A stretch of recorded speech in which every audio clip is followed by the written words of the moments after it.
The late afternoon heat cracked the dirt beneath her bare feet. Her brown dress, oversized and threadbare, clung to her frame like a curtain over bones. Dust painted her hem, and hunger had carved quiet hollows into her cheeks. As for her name, no one used it anymore. Folks called her the girl, or sometimes just that one from the road. A small crowd had gathered around the trading post in Sand Hollow. A burlap sack of grain sat at the feet of Mr. Buckley, a sun-hardened man with stained teeth and eyes like rusted nails. Across from him stood Mr. Albin, owner of the dry goods store, squinting down at the sack with a set of scales in hand. "That's all you got to offer?" Albin asked, kicking at the bag with the toe of his boot. Buckley didn't answer. He just tilted his chin toward the girl standing beside him. "She's no use to me," he muttered, "but she don't eat much. Knows how to mind chickens. You take her and give me the grain." There was a rustle among the onlookers. Two older women stared wide-eyed but said nothing. A man spat in the dust and turned away. The sheriff, half dozing under the awning of the saloon, never even lifted his hat. Albin hesitated, maybe bothered by the weight of it, or maybe just thinking through the math. Then he raised a hand and nodded. "Done." And just like that, without a single word spoken by her, without a paper signed, a prayer offered or a goodbye whispered, she was handed off like a worn-out mule. Her body flinched at the shove, but she didn't resist. Her eyes locked for just a second on the distant shape of a horse, and then the man sitting atop it. He was there, motionless, mounted on a dark horse near the edge of town, his face shadowed beneath a wide-brimmed hat. A stranger, silent. It seemed no one else even noticed him, but she did. His eyes met hers. They didn't pity, they didn't judge, they just saw. She dropped her gaze and walked into whatever future others had decided for her. There were no tears. They'd dried up weeks ago, somewhere between the hunger and the silence. Behind her, the grain sack scraped against the floorboards, and the sound of the trade echoed low in the wind. The man on the horse didn't move, but his hand, gloved and still, tightened around the reins ever so slightly. He didn't know her, but something about what he'd witnessed stirred something old and aching inside him, and though he said nothing, though not a word escaped his mouth, his stare remained fixed. Not just on the girl, on what had been taken from her. Something deeper than fairness, something stronger than mercy, the kind of thing that doesn't need words to be known, only eyes to witness it, and silence to carry it. The place she was taken to wasn't a home, it was a pen with walls. The back of Albin's store had a shed where chickens once roosted. That became hers. No bed, no window, just a pile of hay and an old horse blanket stiff from mold. At night, she curled into herself like a creature waiting to be forgotten.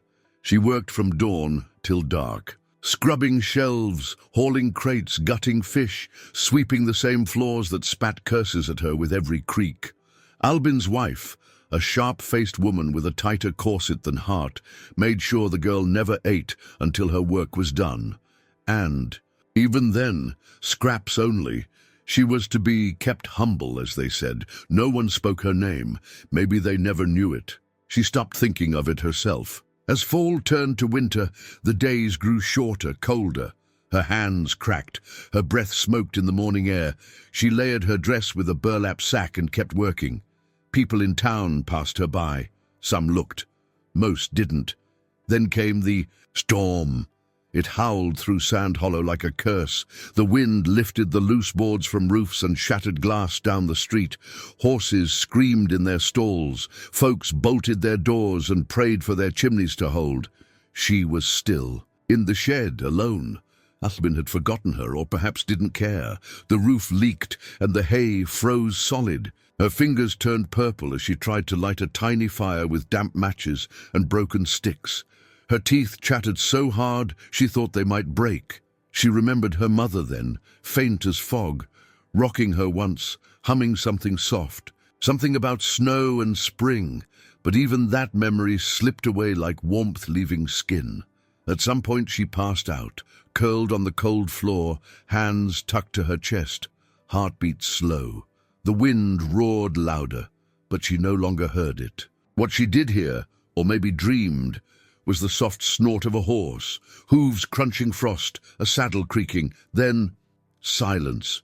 When her eyes blinked open, just barely, through a film of frost, she saw a figure. A man, dismounting, dark coat, dark hat, steam rising from his breath. He didn't knock, didn't shout.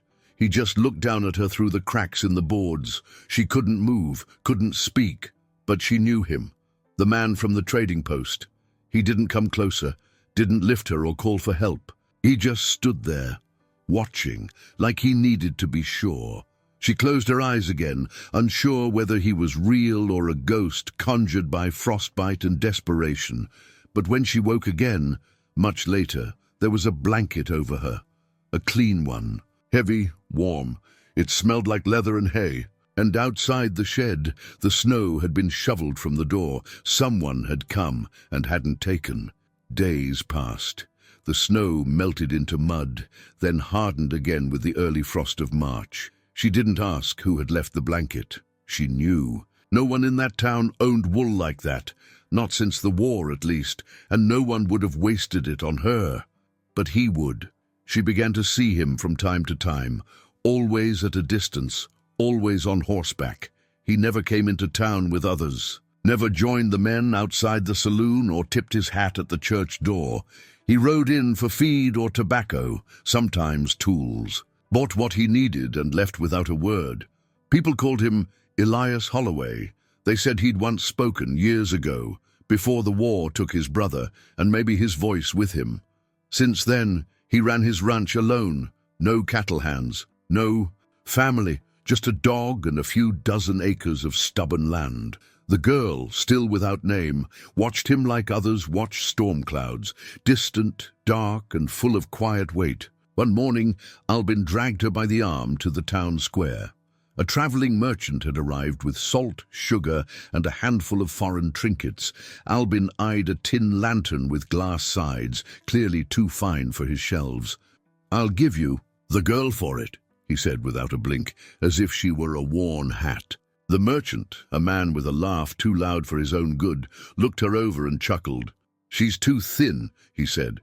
"Wouldn't last a week." Albin shrugged. "She's not for lasting. She's for labor." She stood still, silent, staring at nothing, letting the moment wash over her like rain, but something shifted like a soundless wind had turned behind her. Boots hit the dirt, slow, steady. The merchant stopped laughing. Albin turned, already frowning. "What are you—" But Elias Holloway said nothing. He simply walked forward. In his hand was something small, round, and glinting faintly in the cold sun. A ring, no gem, no shine, just silver and silence. He didn't speak, just looked at the girl, then at Albin. Then he dropped the ring in the dirt between them. The sound was soft, but final.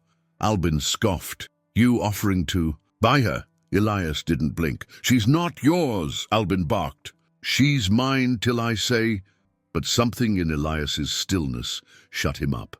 That was his power, the weight of silence. Without a word, Elias turned to the girl and held out his hand, not forcefully, not pleading, just open. The town square, usually filled with idle voices and dust, went quiet. Even the wind paused, and slowly, carefully, the girl stepped forward. She didn't reach for his hand, not yet, but she stood beside him, and that was enough. He nodded once, picked up the ring from the dirt, then turned his horse and began walking back down the road, her steps behind him, echoing soft and unsure. No one stopped them. No one dared. The ride to the ranch was long and mostly silent, broken only by the steady clop of hooves and the occasional gust of wind that stirred the tall, dry grass. Elias didn't look back, not once. But when her steps slowed, he did pause, just enough to let her catch up. By the time they reached the gate, dusk had turned the sky to copper. A wooden sign swung on rusted chains above the entrance. Holloway, Ranch. The letters were faded but strong, carved deep by a hand that knew how to endure. The place wasn't grand. A single-story house with smoke trailing from its chimney, a barn leaning slightly to one side, fences that could use mending. But it was clean, quiet, and it smelled of cedar and horses, not mildew and mold. He dismounted, without a word, and offered his hand again. She took it this time, not out of trust, not yet, but because her legs trembled from the walk. His grip was steady, warm despite the cold. Inside the house, the air was still. A fire crackled. The walls were bare, save for a small cross above the hearth and a dusty photo frame on the mantel. A woman and a child stared out from it, frozen in time, faces soft and unreadable. He pointed to a chair near the fire. She sat. He brought her bowl, thick stew, warm and fragrant, then bread, then water. He didn't speak, didn't watch her eat, just tended to the fire, added a log, and sat in the far corner with his hat in his hands. She finished every bite. That night, he showed her the spare room. Clean blankets, a small window, a dresser with a mirror that hadn't been broken or blackened. She stood in the doorway, afraid to touch anything. When she finally stepped in, he nodded once, then walked away. She didn't hear his footsteps again that night. In the morning, he was already outside, chopping wood. She watched him from the window. The rhythm was precise, not hurried, not angry, just constant, like breath. Over the next few days, they settled into a pattern. He rose early, worked the land, fed the animals. She swept, boiled water, cleaned, cooked. She mended one of his shirts without being asked. He repaired the door to her room when it creaked too loud. Not a single word was spoken between them, but in the silence, something new began to grow. One evening, as the sun sank behind the hills, she found a folded bundle on her bed. A new dress, not fine, but clean, brown like the earth and sewn with care. Her fingers trembled as she touched the stitching. No note, no name, just the gift itself. She wore it the next day. He didn't comment, but his eyes lingered a second, longer than usual when he passed her in the hall. And later that night, she saw him outside, sitting on the porch, looking up at the stars like a man listening for something he wasn't sure would ever speak back. She stood at the doorway for a long while. Then finally she sat beside him. They didn't touch, they didn't talk, but for the first time in either of their lives, they weren't alone. The days stretched longer as winter loosened its grip. The snow melted from the barn roof first, then from the fence posts, until patches of brown grass returned like old friends too shy to knock. She had never known time to pass without fear. In Albin's shed, time was an enemy, each hour a weight. But here, at Holloway Ranch, the silence didn't feel like punishment anymore. It felt like space. She began to hum when she worked, low, tuneless murmurs. Not for him, for herself. She planted early herbs by the kitchen window, scrubbed the porch, aired out the house. She didn't ask permission, but he didn't stop her. One morning, while dusting the bookshelf in the back room, she found a drawer that stuck. Inside was a small box, cedar, smooth and worn, tied with a faded strip of cloth. She hesitated, opened it. Inside lay a medallion on a cracked leather cord. The metal was plain, except for the initials MH engraved on the back. She turned it gently. It opened. Inside, a drawing. Not a photograph, but a delicate pencil sketch on old paper of a woman with long dark hair holding a child in her lap. Both smiling, she blinked, feeling a strange ache rise in her chest. Not jealousy, not curiosity, just the quiet sting of something deeply human. She placed the medallion back exactly as it was, closed the box, didn't speak of it. That evening, when Elias returned from the fields, he paused longer than usual before removing his boots. His eyes flicked to the back room, just for a second, then to her. She nodded once, so did he. They never spoke of it, but from then on, he left the back room door open. As spring edged closer, the house changed with the land. She hung a clean curtain. A pot of rosemary grew on the sill. A wooden spoon appeared beside the stove, where none had been before, And one morning, she found a new shovel by the fence with her initials, just a carved letter, nothing fancy. Her hands lingered on the wood. That day, she asked for a corner of the garden to use. He only pointed. She dug. They didn't share meals every night, but when they did, he served her first. Always. Once, during a late rain, she came back in soaked and shivering. He didn't speak, just took his own coat from the peg and wrapped it around her shoulders before returning to the barn without another glance. That night, she stood at the kitchen table, running her fingers along the stitch inside the collar, E.H. She whispered it once, out loud. His name, the only name that didn't sting, Elias Holloway. She didn't say it to him, but she knew now. He was the one who left the blanket in the storm. He was the one who shoveled the snow from the door. And somehow he had seen her, not just once at the trading post, but long before she ever arrived. She didn't understand it fully yet, but she would. The sound of hooves on dry dirt was not uncommon at Holloway Ranch. But that day, the rhythm was off, slower, heavier, not the gait of a working horse or passing traveler. She stepped out of the garden, dirt on her hands, and saw the dust rise at the edge of the field. A rider in a tan coat, badge glinting, Sheriff Thompson. She froze. Elias stepped out of the barn a moment later, wiping his hands on a cloth. He saw the rider, then glanced at her. Their eyes met. No fear in his, just readiness. The sheriff dismounted with a grunt, boots hitting the earth like a slow warning. "Morning," he said, squinting against the sun. "Didn't mean to come." Uninvited. Elias didn't answer, just stood straight, arms loose by his sides, eyes locked on the sheriff. Thompson cleared his throat. "Word in town is, Albin's not too happy. Says you took something that belonged to him. Says you tricked him."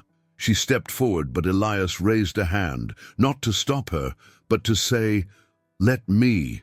He turned and disappeared into the house. Moments later, he returned with a small folded piece of parchment, weathered but intact. He handed it to the sheriff. Thompson opened it, read, raised his brows.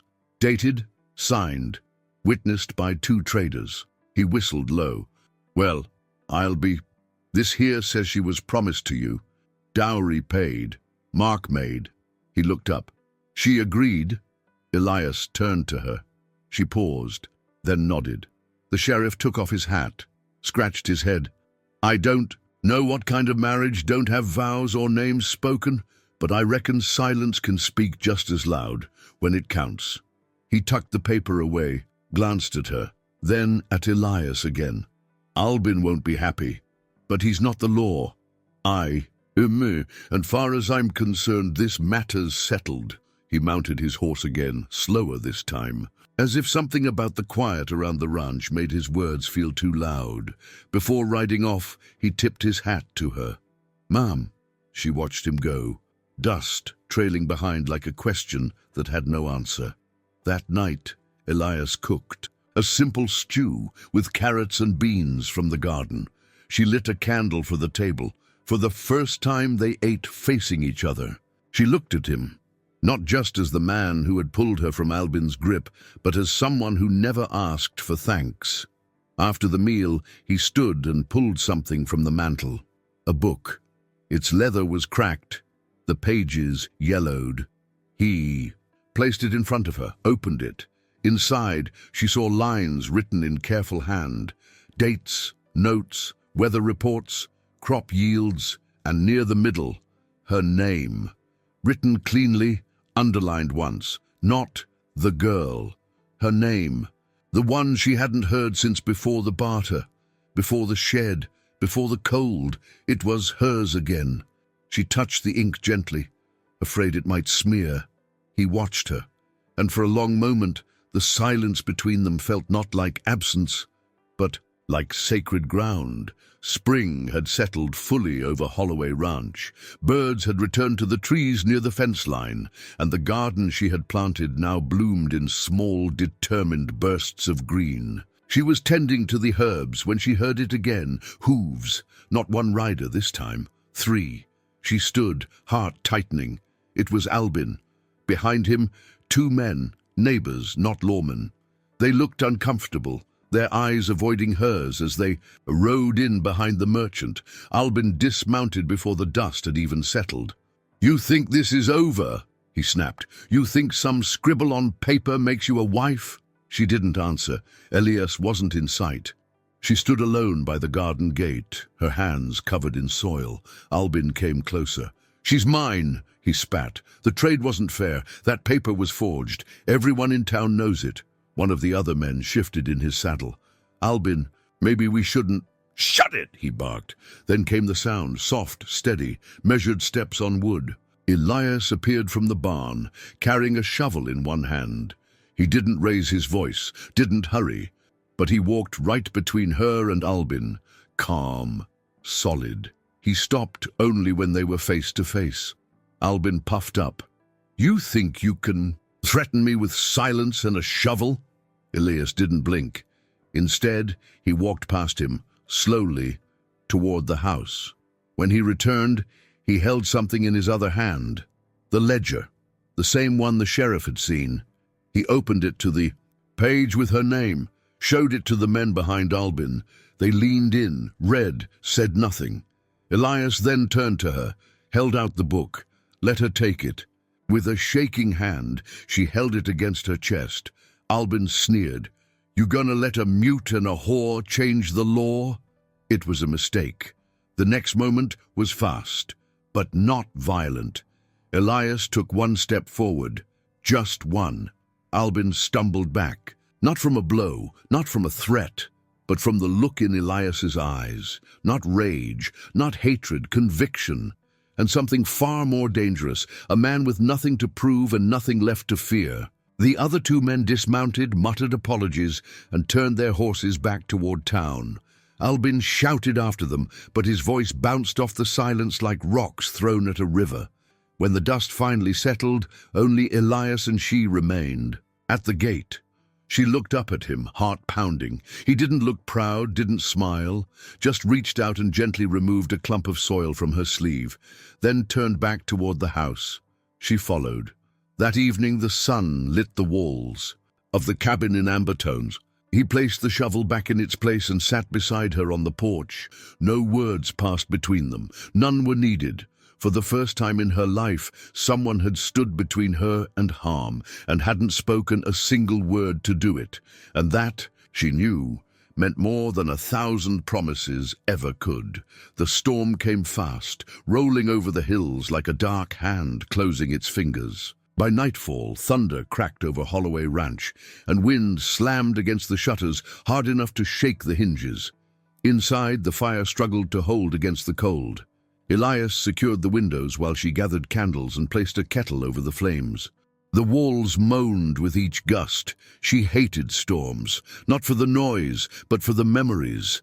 That winter night in the shed, the ice creeping through her boots, the wind slipping through the cracks, the feeling of being forgotten. It returned, now like a ghost wrapped in wind. She dropped a tin cup. It clattered across the floor. He turned. "I'm fine," she said quickly, too quickly. Her voice broke. She hadn't used it in days. He stared at her. The storm raged louder. Suddenly it was too much, the kettle whistling, the shutters slamming, the memory of being sold like an animal. "I'm not fine," she whispered. She backed against the wall and slid to the floor. "I keep thinking it's going to happen again, that someone will come and take me, that all of this is just—" She waved toward the warm fire, the stew on the table, the chair he'd built with his own hands. "Temporary, like I don't belong anywhere." He didn't move right away. Then, slowly, he crossed the room and crouched beside her. He didn't speak. He didn't touch her. He just sat there, still, present. And that silence, it steadied her more than any words would have. After a long pause, he reached beside them and pulled down the wool blanket from the chair. Without looking away, he wrapped it gently around her shoulders and then sat beside her, back to the wall, knees drawn up like hers. They sat that way for a long while, listening. The storm outside began to lose its fury. The fire regained its strength, and so did she. When her hand finally reached for his, He didn't flinch, just let it rest there, quiet and certain. She leaned her head on his shoulder, closing her eyes. No words, just the rhythm of rain fading on the rooftop, and the knowledge that even the loudest storm could be outlasted if someone stayed with you in the silence. The days after the storm were quiet, not the kind of silence that crushes, but the kind that settles, like dust after a dance, like breath after a cry. She moved through the house with a new calm in her chest, a steadiness she hadn't known since before everything fell apart. The fear hadn't vanished, but it no longer ruled her. She caught Elias watching her more often, not with want, not with sorrow, just presence, full attention, the kind that makes a person feel seen even when nothing is said. One morning she found a wooden box on the table, small, plain, carved by hand. On top of it sat a folded scrap of paper. She hesitated, heart fluttering, opened it. His handwriting was rough, but careful. "You do not owe me anything. Not for the house, not for the coat, not for the nights." We sat and waited for the wind to pass. "You are free to leave if that is what you want, but if you stay, you will never be owned again. No man gave you worth. You had it already." She read it twice, then again, then held it to her chest. She didn't cry. Instead, she stood and walked out into the morning light, where he was tending to the fence. She held the note in her hand and approached him. He looked up, brows slightly furrowed. She shook her head just once, then placed the paper back in his palm. "No," she said softly, "I'm not leaving." He looked down. Then from the same pocket, he pulled something else. The ring. The same one he'd tossed into the dirt the day he stood between her and Albin. This time, he didn't offer it as barter. He didn't drop it like a bargain. He held it out with both hands, open palms, not demanding, not assuming, just offering. She stared at it for a moment, then slowly, without words, took it, not with trembling fingers, but with steady hands, and slid it onto her own finger. His eyes closed for a moment, just long enough to breathe. Then he opened them. They stood like that for a long time, under the soft sky, the sound of birds returning to the trees, the creak of old wood and fresh wind. Still no vows, still no promises allowed, just the unspoken one they had already lived. The world softened with spring. The wind lost its bite. The creek behind the barn sang again. Wildflowers appeared along. The fence lines, like secrets, finally brave enough to bloom. She woke early now, not because she had to, but because she wanted to. The mornings were her favorite. There was a peace to them, the sun rising slow over the fields, the warmth of coffee in her hands, the way Elias moved around the kitchen with quiet ease, offering her the first slice of bread without a word. She wore the ring always. It wasn't shiny, not carved with flourishes or polished to sparkle, but it was hers, given with honesty, not for show, not to claim her, but to remind her she had never been a possession. One day, she painted a sign. It took her hours, measuring, smoothing, lettering by hand. When she finished, Elias helped her mount it above the garden gate. It read, Holloway Ranch. The name hadn't changed, but something had. Now the home wasn't just his, it was theirs. That evening, neighbors passed by on their way to town and tipped their hats. One left a basket of eggs on the fence post. Another called out, "Fine garden you've got there, ma'am." She smiled, thanking them with a nod. A real smile, not forced or polite, but rooted. Later, she stood on the porch as the sky turned gold. Elias joined her, his hand finding hers without hesitation. He looked out at the land that had once been a graveyard of silence and memory. Now it was full of breath, full of small, steady life. Inside the house, she kept a wooden box on the mantel. In it, the old parchment, the first note he ever wrote her, the ledger with her name, and the medallion she had found months ago. She never asked about the woman in the sketch. She didn't need to. Some things aren't meant to be spoken, only honored. And Elias, he had honored her, by never asking for her pain, by never offering empty words, by simply being there, when no one else had been. In a world that had once weighed her by grain, by labor, by silence, she had been weighed again and found worthy. If this story stirred something in you, if it reminded you that even the most forgotten souls deserve a place to belong, then take a moment to reflect on the silent strength we often overlook. Share your thoughts in the comments below.